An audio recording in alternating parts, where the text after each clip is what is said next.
Epictetus warns us that slavery does not begin with chains, but with the mind. This is not a comfortable philosophy, but it is a truthful one. People speak of freedom as if it was something the world can give them. They chase money, security, and approval, believing these will make them free. Yet the more they depend on such things, the more fragile they become. Epictetus shows us that freedom begins where dependence ends.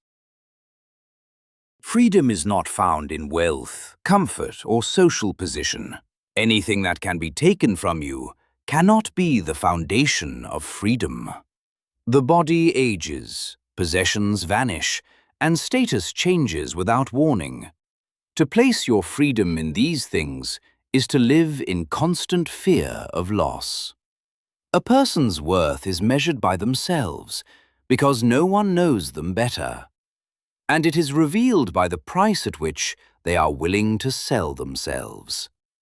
That is why Epictetus asks, "At what price are you willing to sell your integrity, your character?" Some things belong entirely to us, while most do not. Our opinions, choices, and intentions are ours alone. Everything else, events, people, outcomes, lies beyond our command. Confusing these two domains is the root of human suffering. Everything comes down to how you understand what is around you and within you. You possess a mind, a soul, and a body. Wisdom lies in governing justly what is within your control and letting go of everything else. Events themselves are neither good nor bad. They become a problem only when we assign meaning to them. Our perception of a situation creates pain, fear, or anger. We often believe the world is attacking us, when in truth, we are fighting our own interpretations.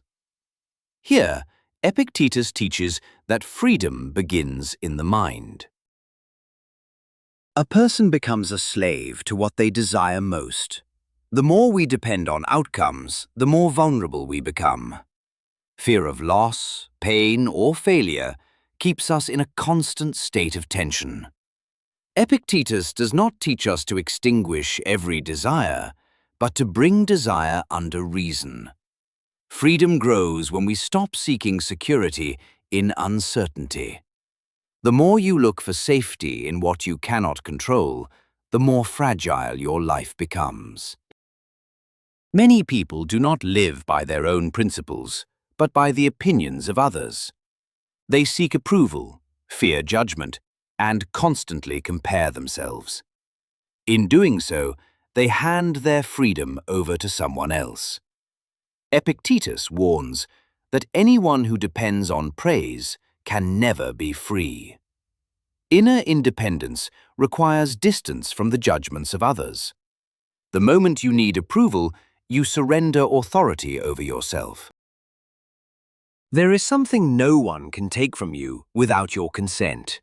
It is your character and the way you choose to think and act.